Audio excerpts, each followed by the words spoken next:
अस्सलाम वालेकुम नाजरीन। आज की प्रेडिक्शन स्टोरी बहुत इंटरेस्टिंग है। ज़ारा की बात सुनकर सब हैरान हो जाते हैं। आदिल जो पहले दिल का मरीज था, ज़्यादा स्ट्रेस लेने की वजह से उसकी तबीयत और ख़राब हो जाती है।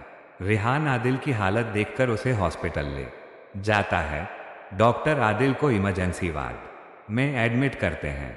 ज़ारा आदिल की हालत देखकर परेशान होती है। तहरीन ज़ारा के पास आकर कहती है, इस तरह मुंह बनाने से मसला हल नहीं होगा। क्या ज़रूरत थी आदिल के सामने ऐसी बातें करने की? तुम जानती हो वह दिल के मरीज हैं, अगर उन्हें कुछ हो गया तो हम कहाँ जाएंगे? ज़ारा तहरीन के गले लगकर रोते हुए कहती है, मुझे माफ़ कर दें, बहुत बड़ी गलती हो गई। मैंने सोचा डैड मेरी शादी का सुनकर खुश हो जाएंगे, लेकिन पता नहीं था उनकी यह हालत हो जाएगी। रिहान हादी को कॉल करके कहता है, डैड की तबीयत काफ़ी क्रिटिकल है, जल्दी हॉस्पिटल पहुंचो। हादी सलमा को लेकर आ रहा होता है।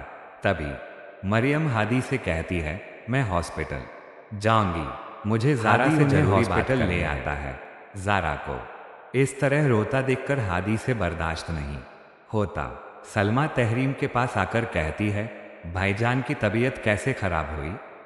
ये सुनकर तहरीम सलमा से कहती है, ज़ारा ने हादी से रिश्ता ख़त्म करके दूसरी जगह शादी करने का फैसला किया तो आदिल से यह बर्दाश्त नहीं हुआ। मरियम साथ खड़ी इन दोनों की बातें सुनकर हैरान हो जाती है। वो ज़ारा के पास आकर कहती है, तुम्हारी वजह से अंकल की यह हालत हुई, हादी के साथ ऐसा क्यों कर रही हो? ज़ारा मरियम से का नाटक मत करो, मुझे तुमसे कोई बात नहीं करनी, यहाँ से चली जाओ। मरियम ज़ारा का हाथ पकड़ कर कहती है, कई दिनों से तुम्हें सच बताना चाहती थी, लेकिन तुम मेरी बात सुनने को तैयार नहीं थी। हसद और जलन में आकर मैंने तुम दोनों को अलग करने का सोचा। महरू ने मेरे जहन में जो गलत फहमी पैदा की उसे सच मानकर मैं तुम दोनों के बीच आ गई।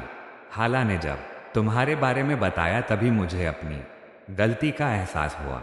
हादी मुझे अपनी छोटी बहनों की तरह समझता है, उसके दिल में मेरे लिए कोई फीलिंग नहीं है।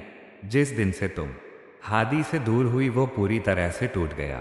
ये दोनों बातें कर रही होती हैं, तभी डॉक्टर रूम से बाहर आकर कहता है, आप में से ज़ारा कौन है?